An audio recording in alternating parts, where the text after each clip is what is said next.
आप जानते हैं कि पिछले दिनों कुछ हमारे मुल्क और पाकिस्तान के बीच में एक कॉन्फ्लिक्ट हुआ, जिसकी वजह से दोनों तरफ से शेलिंग हुई और उसमें हमारे कई इलाके जो हैं उसकी जद में आए, जिसमें सबसे ज्यादा मुतासिर पुंछ, उड़ी, टंगडार और कुछ हिस्से कुपवारा के भी उस जद में आए। और मुझे मौका मिला इन तमाम इलाकों में जाने का और मैंने फर्स्ट हैंड देखा कि जब इस किस्म के आपस में ताल्लुकात इतने खराब हो जाते हैं कि जंग की नौबत आती है, तो आम लोगों पे क्या गुजरती है, जो हमारे बॉर्डर पे लोग रहते हैं उन पे क्या गुजरती है, किस तरह घरों के घर बर्बाद हो गए हैं, जिंदगी भर की जो कमाई होती है वो बेचारे लोग जमा करके मकान बनाते हैं, मकान तबाह, और उसके बाद फैमिली उजड़ गई हैं, बच्चे। और मैं तो एक जगह गई तो उन्होंने वो बच्चों की जो कब्र है अपने घर के उसमें आंगन में रखी है, दो बच्चे एक साथ उनके चले गए दुनिया से। तो मैं आज ये इसलिए मजबूर हो गई आप सबके साथ बात करने के लिए कि मैं जहां भी गई अभी तक, मतलब शेल्टर तो बहुत दूर है, अभी तक कई लोग ऐसे हैं जो खुले आसमान के नीचे सोते हैं, उनको टेंट भी नहीं मिला है अभी तक। तो मैं कल टंगडार गई तो वहां भी मैंने देखा, बेचारी वो एक औरत है, उसका हस्बैंड यहाँ मजदूरी करता है श्रीनगर में, दो बच्चियां हैं उसकी छोटी छोटी, उसका घर बिल्कुल तबाह हो गया, तो वो भी बेचारी, उसको पता नहीं मैं कहाँ किधर अपना सर छुपाऊं। तो इसलिए मतलब हालात काफी खराब हैं इन लोगों के, इनकी जान भी गया, माल भी गया। और कई जगह ऐसा है कि जहां शेल लगा हुआ है तो ढांचा तो खड़ा है, मगर मकान पूरा बोसीदा हो गया है, मकान खोखला हो गया है। और जो मैंने सुना, जो सरकार की तरफ से टीम्स गई हैं वो देखते हैं स्ट्रक्चर खड़ा है और तुम्हारा एक शीशा टूट गया तो बस, ऐसा नहीं होता है। जब किसी मकान पे शल लग गया हो तो वो मकान पूरा हिल जाता है, उसकी पूरी बर्बादी हो गई है। तो इसलिए मेरी सबसे पहले गुजारिश तो ये है कि ये जितने भी एरियाज हैं इनको वॉर इम्पैक्टेड जोन्स डिक्लेयर किया जाए, ताकि इसमें वॉर फुटिंग पे इनका रिहेबिलिटेशन का काम शुरू हो जाए। मकानों के लिए कम से कम 50 लाख रुपए दिया जाना चाहिए। आज आप जानते हैं कि 1 लाख रुपए में दरवाजा भी नहीं बनता है। तो ये मेरी गुजारिश है। उसके बाद सबसे पहली चीज जो मैं डिमांड करना चाहती हूँ सरकार से, गवर्नमेंट ऑफ इंडिया से, कि इन सब जितने भी इसमें हमारे लोग जिनकी जाने गई उनको शहीद करार दिया जाना चाहिए। एक तो उनकी इज्जत अफजाई हो जाएगी, क्योंकि उन बेचारों का कोई कसूर नहीं था, बच्चे थे हमारे, औरतें थी हमारी, आदमी लोग इसमें गए हैं। तो उसकी वजह से एक तो उनकी इज्जत अफजाई होगी और दूसरा कुछ बेनिफिट्स भी उनको मिलेंगे, उनकी फैमिलीज को मिलेंगे। और जिनके लोग चले गए हैं उनको नौकरी भी मिलनी चाहिए, एक जॉब भी मिलना चाहिए। और कई मुझे दुकानदार मिले, उन्होंने कहा कि हमारी दुकानें इसमें डैमेज हो गई, तो उन्होंने जो बैंक में इंश्योरेंस है तो बैंक इंश्योरेंस देने से इनकार करते हैं, वो कहते हैं ये जंग है, हमारा इंश्योरेंस नहीं दे सकते आपको। तो इसमें मैं चाहूंगी गवर्नमेंट इंटरवीन करे।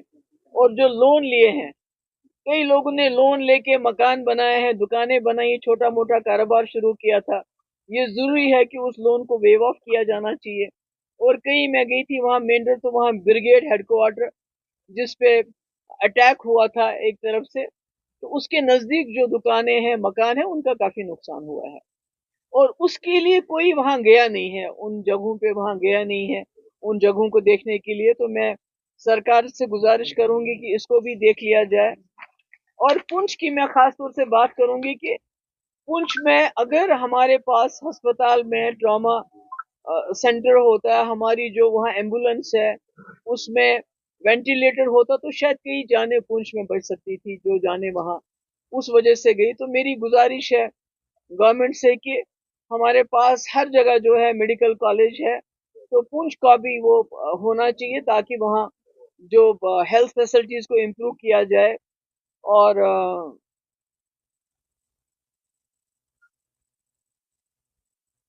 यही यही मेरा है कि आखिर में मुझे बहुत, अभी भी मुझे बहुत तकलीफ होती है कहते हुए कि मैं जहां भी गई लोगों ने कहा हमें इंडिविजुअल बंकर चाहिए।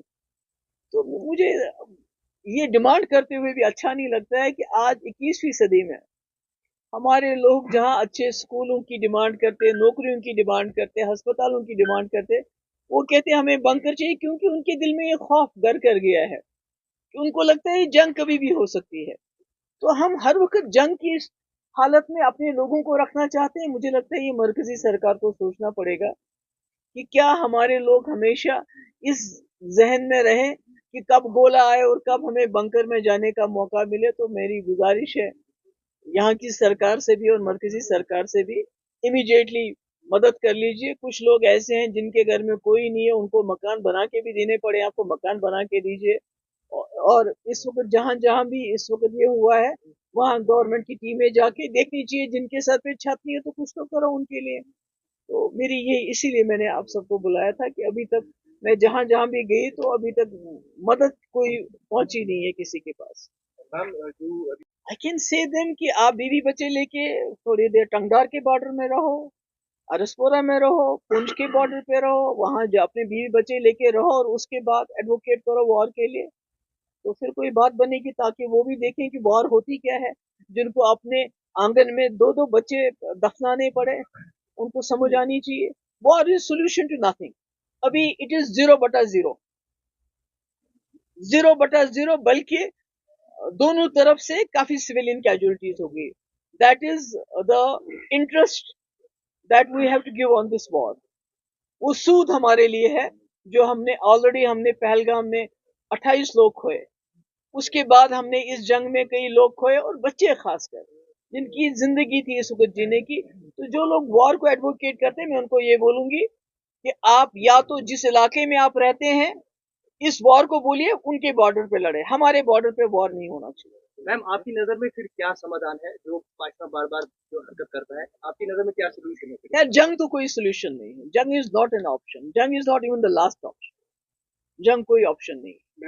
आई think they should take a page from Vajpayee ji doctrine, तो उससे उनको सारे सवालों के जवाब मिलेंगे। Ma'am people constantly question your stand, जो पीडीपी का स्टैंड रहा है जब आप पीस की बात करते हैं इंडिया और पाकिस्तान के बीच, जब सब कुछ नॉर्मल था, लेकिन अभी जो रिसेंट एस्केलेशन हुई, how do you view your stand ये हमारा स्टैंड तो पॉलिटिशियन और अमंग दोज जिन्होंने पीस की बात की, इस टाइम की जिन्होंने सीज फायर की बात की अक्रॉस इंडिया अगर बात। देखिए पीडीपी बनी ही, अदरवाइज हम कांग्रेस में थे तो हमें क्या मजबूरी थी पार्टी बनाने की। पीडीपी बनी इसके लिए जम्मू कश्मीर को इस खून खराबे से बाहर निकालने के लिए, and for Mufti Sahab doctrine there is no other way to take the people out of, to facilitate a resolution of the Kashmir problem which India and Pakistan claim, usually India claims a bilateral issue। इसको आपको address करना पड़ेगा। वाजपेयी जी कह रहे थे इंसानियत के दायरे में मैं करूंगा, तो मुझे लगता है उसी पॉलिसी को आगे चलाने की जरूरत है। मैम आपने विजिट भी किए, क्या असेसमेंट है इस पूरे ऑपरेशन सिंदूर के बाद जो चीजें हुई है, क्या हमारे देश को फायदा हुआ या कोई से नहीं, वो तो मुझे मालूम नहीं क्या फायदा हो गया, पर नुकसान मैं कह सकती हूँ कि हमारे घर उजड़ गए, हमारे मकान बर्बाद हो गए, हमारे बच्चे इसमें शहीद हो गए, हमारे घरों के अंदर आंगन में माँ बाप ने कब्रें बनाई अपने बच्चों की। किसी की माँ, किसी छोटे दूध पीते बच्चे ने, मुझे नाम नहीं याद आ रहा है, एक सरदार जी हमारे थे, उसके छोटे छोटे बच्चे हैं जिनकी माँ इसमें उसका गोला आ गया और उसके वहीं उसके सर के दो टुकड़े हो गए। तो ये तो हम, मुझे तो वही नजर आ रहा है। अब मुझे नहीं पता है कि इससे ज्यादा क्या अचीव किया होगा, क्योंकि जो मिलिटेंट इसमें या टेररिस्ट जिसको आप कहते हैं जो इसमें इन्वॉल्व थे, अभी तक उनको पकड़ा नहीं गया, अभी तक उनकी कोई खैर खबर नहीं है। तो पाकिस्तान में भी अगर आप देखते हैं कि आप जैसे हमारे एक्सटर्नल अफेयर मिनिस्टर ने बताया कि मैंने पाकिस्तान को पहले ही वार्न किया था। तो इसका मतलब है जब आप वार्न करते हैं उनको, तो इसका मतलब है जो आप कहते हैं कि हमने टेररिस्ट कैंप्स पे अटैक किया, तो वो भी उनको भी मिल गया होगा मौका वहां से भागने का। तो मुझे नहीं मालूम, कि मेरे लिए तो ये 0/0 है। मैडम आपने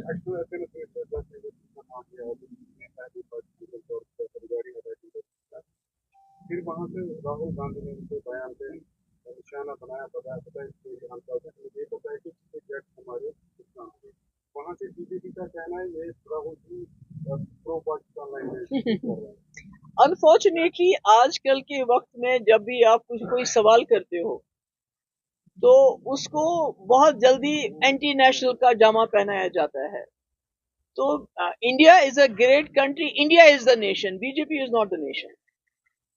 तो इसलिए बीजेपी से सवाल करना, बीजेपी सरकार से सवाल करना, मैं नहीं समझती ये कोई एंटी नेशनल बात है या कोई ये प्रो पाकिस्तानी बात है। Ma'am, recently you had a Twitter spat with Chief Minister Umar Abdullah working with Modi. So how do you view the development around? अरे बात करो, मैंने एक बात आपको बुलाया था इसलिए कि ये जो हो गया है इतना बड़ा, उसके लिए बात कर रहे हो, उसके लिए बात। जो डेलीगेट्स जा रहे हैं, देखिए जैसे आपने खुद ही कहा कि पीडीपी का स्टैंड बड़ा क्लियर है, हम जंग नहीं चाहते, अब अमन चाहते हैं, हम पॉलिटिकल इंटरवेंशन चाहते हैं। तो उसमें जब भी आप कोई इश्यूज उठाते हैं जिससे कॉन्फ्लिक्ट बढ़ जाता है, वो पीडीपी उसको टूथ एंड नेल फाइट करेगी। जो प्रोफेसर को भी गिरफ्तार किया गया है उसमें ये अब तासरा दिए जा रहा है कि बीजेपी ने जो कर्नल के मतलब किया था, कर्नल शौकत कुरैशी के मतलब उसको बिल्कुल लिस्ट यानी कि उसको पूरी तरह से यहाँ पर लिनेंसी दी जा रही है, लेकिन उसको गिरफ्तार किया गया, उस पर क्या, क्योंकि मैंने ऑलरेडी कहा है कि एक तरफ से हम एक प्रोफेसर जो है अली खान, जो बहुत ही वेल नोन है, हाईली एजुकेटेड है और उसका फैमिली बैकग्राउंड भी बहुत जबरदस्त है, तो उसको अरेस्ट करते हैं क्योंकि वो सच बोलता है। वो एक बोलता है कि आपने जो कर्नल कुरैशी के लिए आपने उसके लिए किसी ने बद कलामी की और आपने उस पर स्टैंड लिया, बहुत अच्छी बात है। मगर जो मुसलमान लीच होते हैं, जिनकी मस्जिदें आप तोड़ते हो, जिनके घर आप तोड़ते हो, तो ये हिपोक्रेसी क्यों? उस वक्त आपका स्टैंड कहाँ गया होता है? तो उसके लिए उनको अरेस्ट किया गया। मगर मैं समझती हूँ कि गवर्नमेंट ऑफ इंडिया को इसमें सोचना चाहिए, क्योंकि एक तरफ से हमारे पार्लियामेंटेरियंस डेलीगेशन लेके बाहर जा रहे हैं डिप्लोमेसी के लिए, उनको बताने के लिए ऑपरेशन सिंदूर के बारे में, दूसरी तरफ से आप एक प्रोफेसर को अरेस्ट करते हैं। ये एक इंटरनेशनल न्यूज बन चुकी है। मैं उम्मीद करती हूँ कि उसको नजर में रखते हुए उनको जल्द छोड़ दिया जाएगा। मैम, जो डेलीगेशन बाहर जा रहा है जम्मू कश्मीर की हिफाजत करने ऑपरेशन सिंदूर को बताने के लिए, डू यू थिंक उसमें फारूक साहब या जो हमारी यहाँ की जो मेजर पॉलिटिकल पार्टी है, नेशनल कॉन्फ्रेंस के फारूक साहब या पीडीपी से आपको भी उस डेलीगेशन का हिस्सा होना? नहीं, मैं तो गवर्नमेंट ऑफ इंडिया को कोई एडवाइस नहीं देना चाहती। जो उन्होंने फैसला किया वो सोच समझ के। Thank you so much.